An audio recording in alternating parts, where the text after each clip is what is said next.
Our first movie for the weekend of February 25th is The Lion of Judah, which we have no desire to cover outside of reading the plot description from MovieInsider.com. The Lion of Judah, the story of Easter as seen through the eyes of a pig, horse, rat, rooster, cow, and donkey. Be careful not to oversell this one. An Easter movie, huh? You know, Easter's not for another 2 months. Oh yeah. So either the studio wants to build buzz for this film early, or they don't feel that it can compete with the rush of Easter movies that will be crowding the multiplexes come April. We'll find out then, when other pious offerings such as Scream 4, Fast 5, and Disney's The Prom make their debut in theaters. Hall Pass, the wannabe relationship comedy, comes from a familiar recipe. Listen closely now.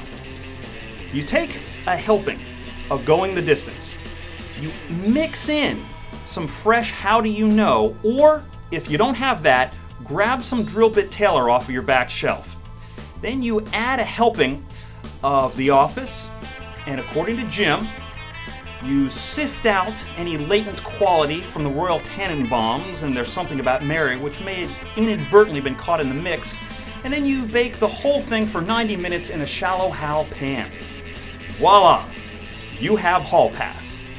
Not quite tasty, but it certainly smells familiar. Hallowell's Compendium of High Concepts describes a hall pass as a week off from marriage where you can have sex with Alyssa Milano.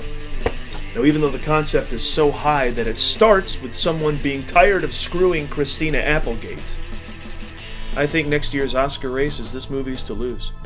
It looks like Bachelor Party 2 with married guys, presenting comedic scenario after scenario of two mega milquetoasts being given just enough rope to hang themselves in a world they were unprepared for. The film stars either Jason Sudeikis and Owen Wilson, or perhaps Ed Helms and Luke Wilson. I can never keep any of those guys straight. Anyway, whoever it is, they're being directed, or at least egged on, by the Farrelly brothers, who once made a movie everyone liked and are presumably hoping to do so again someday. And finally, February ends the way January began, with a Nicolas Cage film no one wants to see. Back then, it was Season of the Witch. This time around, it's a whole new bunch of what the fuck called Drive Angry. Fans of Next and Bangkok Dangerous rejoice! Nicolas Cage's career explodes back onto the screen as he continues his Back Taxes tour with his fourth movie in 12 months, Drive Angry 3D. In this movie, he plays Explodey Exploderson, who has a special mutant ability that allows him in slow motion to walk away from explosions. At least that's what I gather from the trailer. Press materials trumpet this movie as being from the director of My Bloody Valentine, which seems a strange way to promote it considering that movie was released in 1981.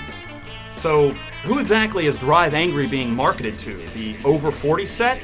Seems like a less than ideal demographic considering that most 40-somethings have now come to the I can't enjoy this movie because it was too loud phase of their lives. No, Steve, the director of Drive Angry actually directed the My Bloody Valentine remake from 2009, the one that's in 3D. And further research into this movie revealed something interesting. The plot seems to be the product of a garbled phone conversation between Nicolas Cage and the writers as he tried to describe what recent movie plot he'd like to make a triumphant return to. Ghost Rider comes back from hell, drives a badass car in pursuit of a young Nathan Arizona.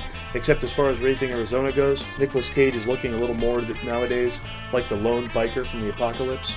Well, no matter what, it's a well that I didn't know existed for him to go back to.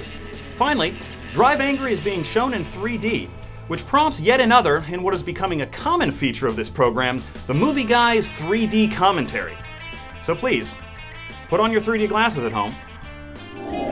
This week's commentary comes to us from movie guy Ed Gladstone of Austin, Texas, who writes, "There's two types of 3D movies. Movies that are about something and are in 3D, and movies that are in 3D and are about something. This movie seems to be the latter, which is not necessarily a bad thing if, like Piranha 3D, it has no designs to be anything else, knows what game it's playing, and plays it well.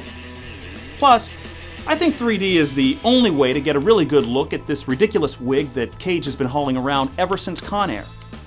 So just how big is that bald spot that he's covering up? Only the magic of 3D can tell us for sure.